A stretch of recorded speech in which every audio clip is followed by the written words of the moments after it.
salari jiin bismillahi ma dee ci door maam góor gi njaay sëtub maram jiin bàyyi maam maram njaay riw maa ngi may soow te ko réew mi soow booba danga siiw bàyyi ndey ak sa njaay maa yàgg ci coow ndaara yàgg na maa jiin ba ñu ma dalee jiin booba tuuti laa booba su ma dalee damay jooy waaye léegi nu ma dalit damay xeeb nay bari te nay baree bari nay baree bari te nay baree bari ndaanaan laa ñaari yoon. jërëjëf mbokk internet yi ñoo ngi leen di ziar di leen ndokkeel rawatina ci tamxarit gi ñu jóge ñun ak yéen sur Dakaractu ñu ngi leen di gërëm ndax gis nañu jàppale gi ci wàllu sport wàllu people culture politique ak lépp lu mu mën a doon ñu ci ànd ak yéen ci jamono bu ci nekk tey nag ñu del soit ak yéen ci rubrique làmb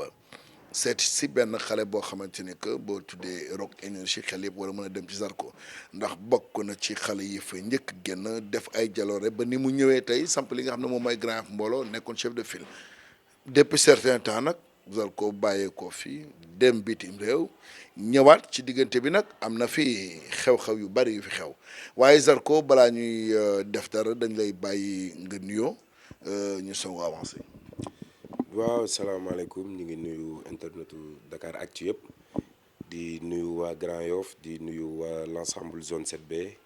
di nuyu Sénégal yëpp entier di nuyu aussi suñu grand bi ñu seet si muy Ibou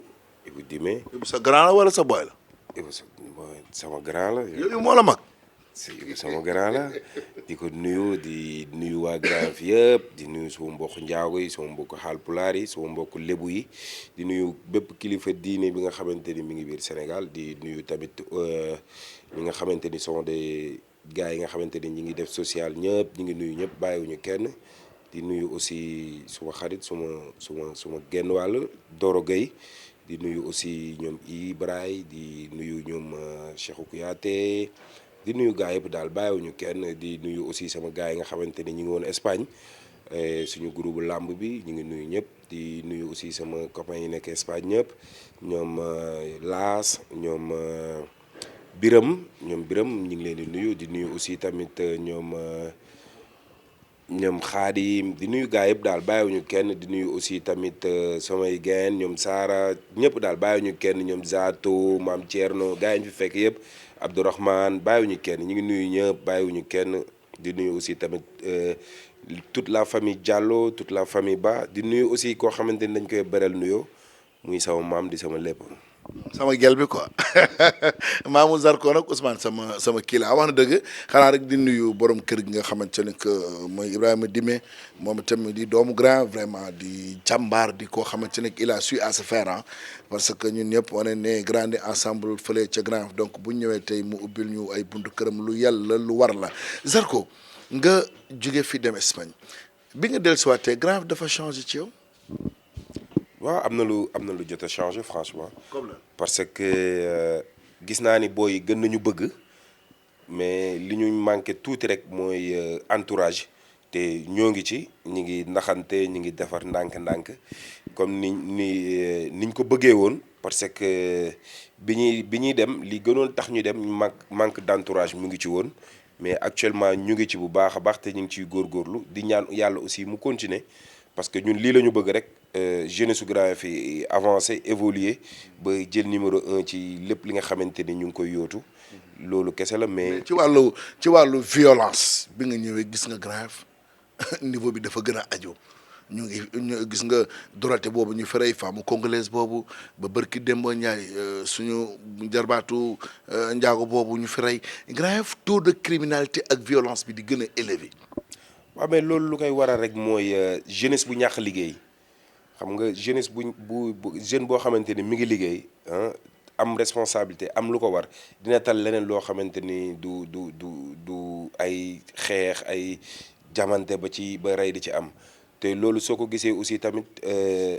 dañoo seetaan jeunesse bi dañ leen a seetaan jàppalewuñ leen et joxuñ leen les armes qu'il faut pour ñu mën a liggéey ba mën a teral seen waajur. mais nag Zarko est-ce que loolu tamit prétexte la quoi man jàpp ma ni loolu prétexte la bu war a mën a justifier violence bi am biir Grand Yoff. non mais Djibi violence c'est partout dans le monde violence fépp la Espagne bee ñu nekk fa la ëppee nit ñi dañuy reyante fépp foo dem ci àddina la mais boo amee jeunesse boo xamante ni sa yaay day xëy war a dem marché soxla benn 2500 amu ko yow après yow sa bopp ci boppam day tëju quoi yow pour yow lépp loo def rek pour dimbali sa yaay da koy jar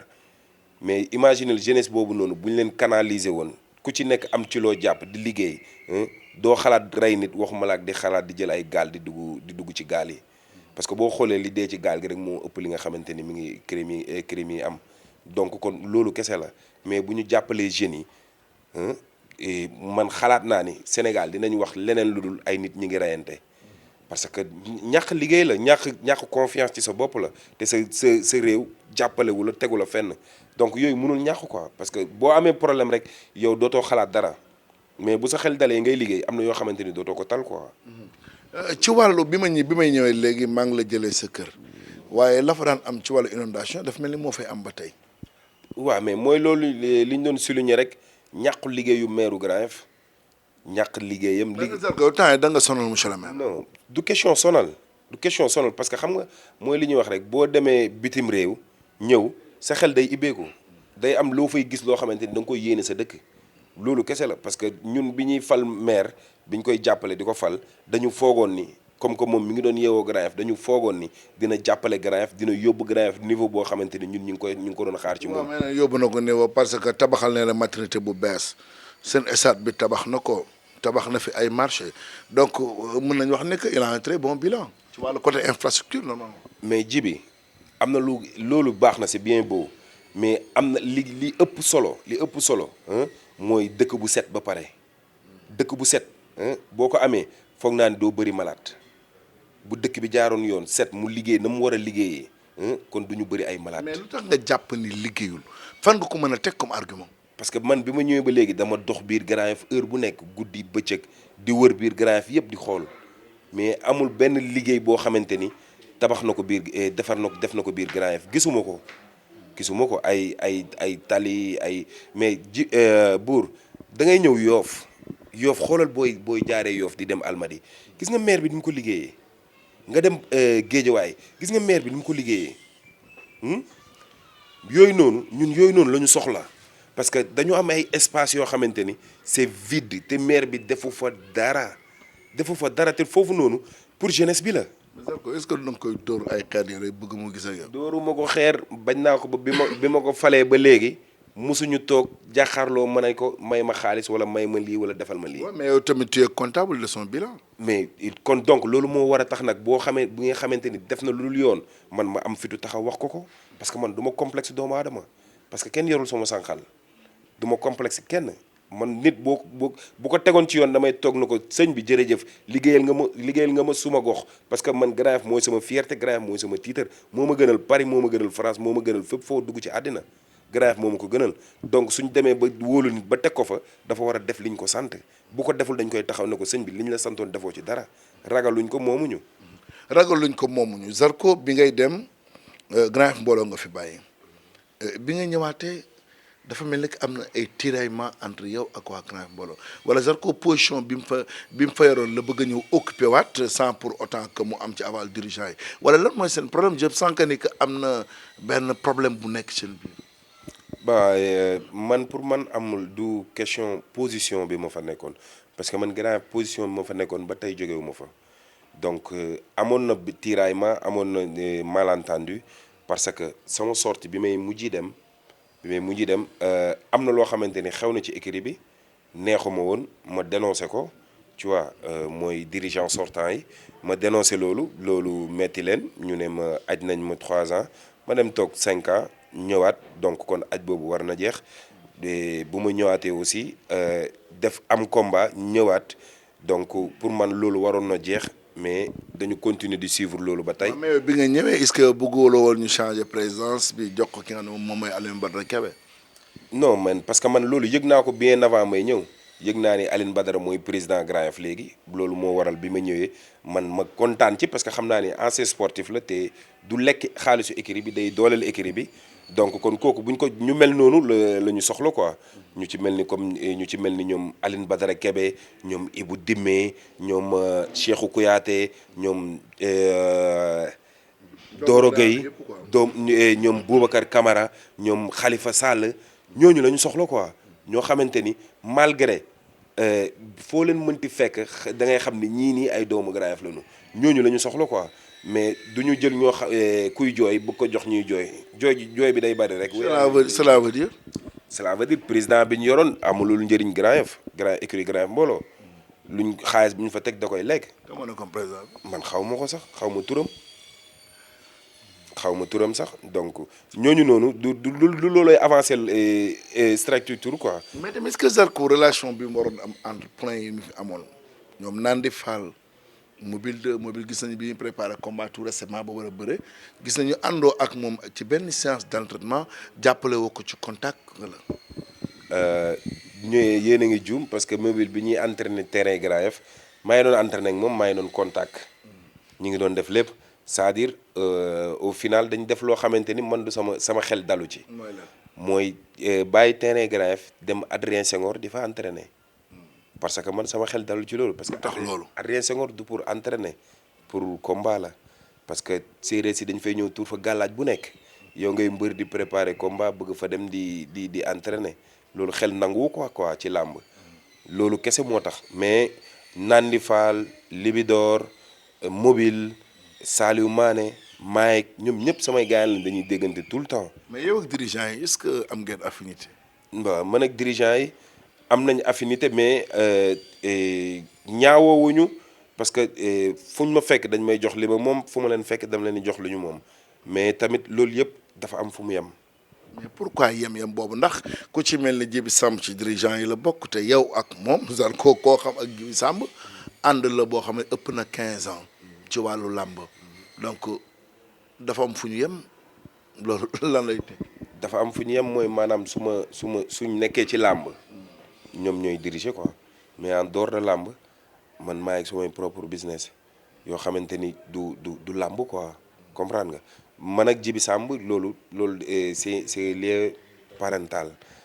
moom suma pap moo ma ko dénk kon donc moom cër boobu mu am ba tey da ko am c'est-à-dire moom moo koy jël wala moom moo koy bàyyi man amul loo xamante ni téyel naa ko du moom du kenn parce que man. est-ce que am ngeen relation ba tey. non ba tey am nañu relation c'est-à-dire duñu déggante duñu wax donc. mais du ngeen déggante du ngeen wax est-ce que sa diggante yow ak moom relation bi terminaison bi loolu la mérité. non man de ma part personnelle man lii sama devoir maa ngi koy def xam nga nit nag li ñuy wax may dafa foor ak wala dénk dafa foor gis nga doomu aadama bi ngeen toog ba baayam di génn àddina ne la sama doom yow laa ko may kon waroo sax xaar mu lay woo wala nga koy woo wala nga koy ñàkk woo. mais est-ce que doom ji tamit du def cëru doom rek moom tamit njëkkee ci yenn yi. moo tax doom ji di def cëru doom seetaan toog nag di seetaan parce que man li ma mën def naa ko bi ma ñëwee gisante nañu waxtaan nañu woo naa ko téléphone waxtaan nañu foofu laa mën a yem. du ma mu taxaw fi mu taxaw. du ma jàpp loxo kenn nag daan ko kaay ñu ànd lonkoo neex na trop waaye koo bàyyi mu dem ak mbagam. lonkoo neex na waaye koo bàyyi mu dem ak mbagam Zarko moo gën tëgg sa diggante yow ak Baye Mandione moom day méttee moom. te lim la wax defe naa leer na est-ce que tey Zarko dellusiwaat tey ci làmb maanaam première sorteem est-ce que jël ku mel ni Baye Mandione par rapport ak fi nga jugee bëri ay ñoom Siteu bëri ay ñoom Sa Thiès maanaam am fii bés bu ne ay ñoom caat dalaat ci Baye Mandione mi nga xam ne pratiquement mu ngi aller vers la sortie de maanaam génn làmb la gën a jege. waaw mais xam nga Baye Mandione nga boole ko ci sa palmarès. loolu day nekk loo xamante ni sa avantage lay nekk quoi parce que def na ci làmb loo xamante ni kenn mënu ko génnee ci ténor yi kon donc kooku noonu bu ñu demee ba mu may ñu chance pour ñu bëreeg moom. da nga jàpp ni Baye Mandione moo la may chance. ba bien sûr bi mun naa jàpp ni daf ñoo may chance parce que lu mu bon moo ñu jiitu ci làmb quoi parce que bi muy bëree Baye Mandione bi muy bëree boobu ñun ñu ngi football boobu. mais xeexkat la ko agressif la Zarko te yow da nga gëj a bëre aussi. buur. da nga naan géej naa bëre biir Sénégal d'accord mais Espagne bi ma fa nekkee li ma fa nekkee woon liggéey entraîné xeex guddi ak bëccëg xeex yi nga xamante ni man ci sama bopp man mi ngi sama bopp te entraîné naa ko amul benn mbër Sénégal boo xamante ni mi ngi koy entraîné. jàpp nga ni ñoon bu ngeen dajee du doy. non bàyyi ma ñoon amul fitu sax taxaw di xeex ak man parce que maa ko ëpp fit maa ko gën a ñeme dàq ko ñeme nàcc gën ko nekk xale ëpp ko doole. mais bàyyi ma ñoon musta arrière ci combat Zarko attention. kon kay dañuy daje. parce que man musuma arrière ci combat. dañuy daje te man samay morom yëpp dama leen a song te moom morom yëpp dañ ko song daan ko bokkul du benn. si man li man ñeme ci toj-toj moom ñemewu ko du benn quoi te mag la moom li mu am ci làmb ji rek mooy wax yëngal ruube mais bis baa day ñëw daanu ndànk bàyyi ma dem parce que man dama ne ci yoon. buur dama bëgg ñu xam leen man dellu si wu ma Sénégal pour bëri benn combat ak bàyyi ma ñoon demaat ñibbi. non non non non. da nga ñëw pour foqate yenn ci làmb laay jëlaat téye te loolu kenn du ma ko xañ. waaw Zarko booy dañu gën a taqade temps yi gaa gi jéem a ruumandal ci suuf Zarko Moussa Ndoye mais Zarko tey bu génnoon ci Baye Mandione tey wala tey ñu tegleel ko avancé tey joxaat ko avance Moussa Ndoye pour mën répondre ba foofu. xam nga yow Moussa Ndoye nga wax man damay man ci li nga ambition bi ma ñëwee mooy jël roi des arènes indi ko biir Grand Yoff te loolu ci waa Grand Yoff la dépendre ci kaw ñu gëm ko am confiance ba pare surtout jàppale les autorités. ñu lay dimbali daal bu combat amee. même pas combat am bañ a am parce que sport boo bëggee egg ci haut niveau doo xaar ba nga xamante ni combat am na nga bëgg jàppale nit ki non non non non non non là je suis contre sportif boo bëggee mu egg ci benn niveau bi da nga koy jàppale te combat am ñàkk am man looloo tax xanaa xamoo man naw Aziz Ndiaye parce que dafa gëm Balla Gaye daf ko gëm. gëm géejawaay. ñun nag loolu moo ñu manqué suñu autorités yi dañuy tiitaroo Grand Yoff mais gëmuñu Grand Yoff ñoom ñu jàppale yeneen doom yoo xamante ni du ñu ay doomu Grand Yoff yenn ci biti mu leen gënal ñuy dooleel doomu Grand Yoff loolu kese moo ñu manqué Grand Yoff moo amul autorité amul de A à Z. amul jëfkat amul autorité mbaa suñu naan autorité nag autorité mooy ko xam da nga autoritaire. da ngay fekk li ñëpp naan lii mënta nekk. waaw foofu rek d'accord naa ci ak yow ndax bu léeg-léeg ñu war a mën a xool doomu Grand Yoff buy dem sax ñëw teg ko loxo. mi ngi noonu loolu moo ñu manqué mais gis nga buuba. gis nga buur Zarko bi muy jóge Rock Énergie. di ñëw écurie Grand Yoff mbooloo. gis nga jamono jooju su ma amoon benn Aziz Ndiaye sama wet. barki Serigne Saliou kon heure bii ba tey ñu ngi naan roi des arènes bi moom naka la ñuy def ba génnee ko Grand Yoff. waaw Grand Yoff de politique leen gën a intéressé que dimbali ak jàppalante. mais politiciens yi politique moom mën nañ ko xeexu. politiciens yi li ñu mën yow mën na soxla doomu Grand Yoff yi rek soog a ñëw dugg si ñoom di wax ak ñoom mais bu doomu Grand Yoff yi soxla leen duñ leen gis te loolu nag la jeunesse su Grand Yoff war a jóg pour mu jeex autorités yi dañuy mën a respecter jox ñu cër jàppale doomu Grand Yoff yi pour parce que boo xoolee ba xool violence ba crime bi nga xamante ni moo am biir Grand Yoff autorités yi ñoo ko fa investir surtout ci campagne yi. ñoom ñoo ko fa investir les autorités ñoom ñoo def Grand Yoff banditisme bi fa nekk ñoom ñoo fa def violence bi fa nekk parce que ñoom ñooy toog ba xiifal booy yi ba campagne jot ñu ñëw génnee ay milliards investir ko ci booy yi jëndal leen ay jaas yi jëndal leen ay paaka ba pare di leen protéger loolu moo indi violence bi biir Grand Yoff parce que xam nañ ni Grand Yoff population bi fa nekk amul fenn. te ñi fa nekk di voté amul fenn ñoom violence bu mënti am Grand Yoff rek politiciens yi ñoo ko fa investir. tey nag doomu Grand Yoff mooy wax moo tax buy wax ci Grand Yoff maanaam xol lay waxee Zarko an sa copain Modou Lo mais léegi jàmm am na quoi daa door nga ko fi ay xeer mais Modou biñ ko laaj dañ noo Zarko suma gaayan la quoi. Zarko da nga saay te bëri histoire mais Modou sa xarit la man fekke naa vos débuts man fekke naa ci lu bëri. buur man mosuma taxaw fenn Modou Lo di sama xarit. mais génn nga fi clash ko ba bàyyi pël génn clash la fi maa la ji métrage génn clash la fi. boo déggee clash xam nga luy clash mooy nga taxaw di sànni di wax nit ki loo xamante ni amul man sama baxan bi dama ko tay la ba tay ndax Modou Lo kon kooku mënuma ko clash. mais li ma dagg fi chaîne Balla Gaye fii jóg. mais mi ngi noonu man li ma wax c'est très simple c'était dañ doon waxtaan journaliste bi ne ma làmb ji léegi dafay yàqu parce que mbëri nangootuñu bëri seen biir loolu kese la ma jox ko benn exemple ne ko man exemple jóge naa Parcelles maa ngi Grand Yoff mbooloo buñ ma joxoon tey avance Modou Lo dama koy jël loolu kese la mooy indi polémique bi mais clash moo ko waxuma ko dara te yàlla mi ñu tiim xam nañ ni noonu la demee. mais yéen a ngi déggante. non wax dëgg yàlla bi ñu gëjee déggante mooy bi papam gaañoo mu yëkkati suma téléphone depuis Espagne woo ko jaale ko parce que naxar la mais à part loolu musuñu déggante bi ma ñëwee ba léegi gisuma ko gisante wuñu te amaluma intérêt aussi tamit pour ma gis ko wala ñuy toog amaluma intérêt. mais sax ko loolu xaw na dëgër ah. non du dëgër sax c'est-à-dire c'est la réalité moom mi ngi ci ay business am man maa ngi sama business buur dama bëgg Sénégal ñu xam man awma complexe benn doomu aadama man awma complexe si ma sàmba ni ma demba man bu ma la bëggee woon ne tooy na dama naan la tooy na te siiw du tax mu rus nit bañ ko wax dëgg te Sénégal benn cat la ñu am mooy dañu am complexe envers les stars ak borom alal te man loolu fekkuma ci man amal say milliards man ma yor sama ñaar téeméer da nga may respecté ma respecté la boo ma respecté wul du ma la respecté. moo du respecté wala ci sa xalaat. non amul respect sax su ma diggante ak moom. mais pourquoi amul respect sa diggante ak moom sax man je ne comprends pas. parce que doomu aadama bu ngeen fowandoo ngeen defandoo lépp doo dem ba ci wetam te doo ko seeti. dafa ñëw ba Espagne. te seet si wala. loolu du ci man kese. dem na ba France seetiwul Nicolas dem na ba Amérique seetiwul Dolph ñëw na ba Espagne seet si wu ma te mi ngi woon à 0 mètre kon kooku yow li nga yëg ci moom yëgu ko ci yow. donc kooku jàpp ne ko fayul naar bi xoromam ci yow. musu koo fay sax xoromam donc kooku jarul sax nga ciy débat quoi. c'est. waaw donc en parlant de Modou Lo xam naa ne émission bi ñu ngi koy waaj a jeexal Modou Lo Ama Baldé saa bu ñu waxee nga ni Modou mën téeméeri Ama Baldé waa Pikine loolu naqar na na. waaw mais bu leen naqaree loolu seen problème la man boog Modou Lo Ama Baldé seede yàlla bu ma yoroon victoire di ko joxe Modou Lo du génn këram. parce que moom laa faral moom laa bëgg mu daan. waaw mais Ama sañ-sañ bi ci moom ak doole ci moom nag. déggoo ma de combat boobu man mënu ma ci débat parce que malgré am nañ malentendu mais terewul dama ko yéene ndam saa yu bëree moom laa bëgg mu daan saa yu bëree. mais Ama nee na ni ko doon roi des arènes leeree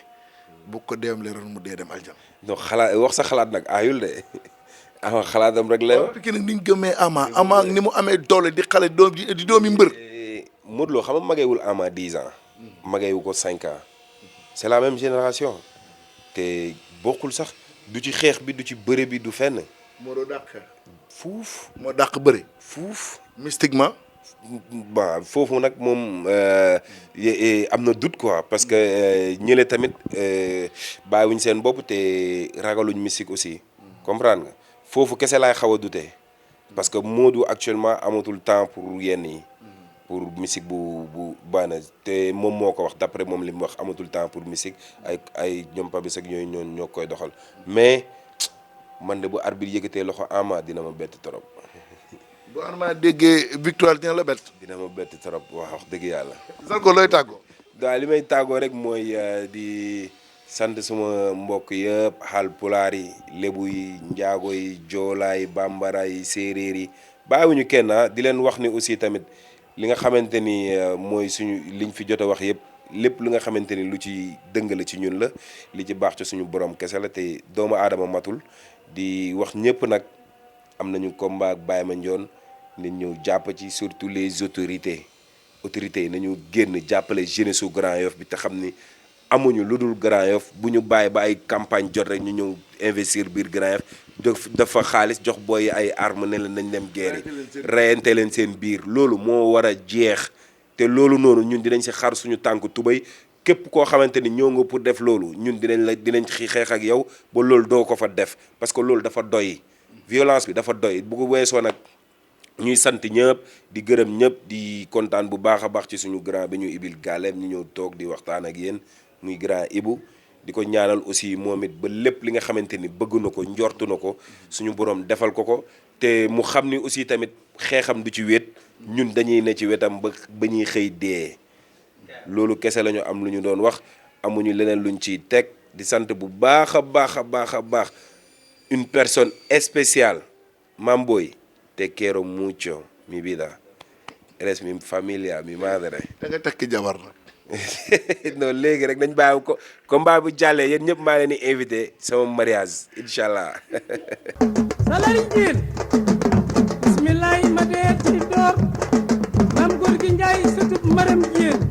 bàyyi maam maram njaay réew maa ngi may soow te ku réew mi soow booba danga siiw bàyyi ndey ak sa njaay maa yàgg ci coow ndaara yàgg na maa jiin ba ñu ma dalee jiin booba tuuti laa booba su ma dalee damay jooy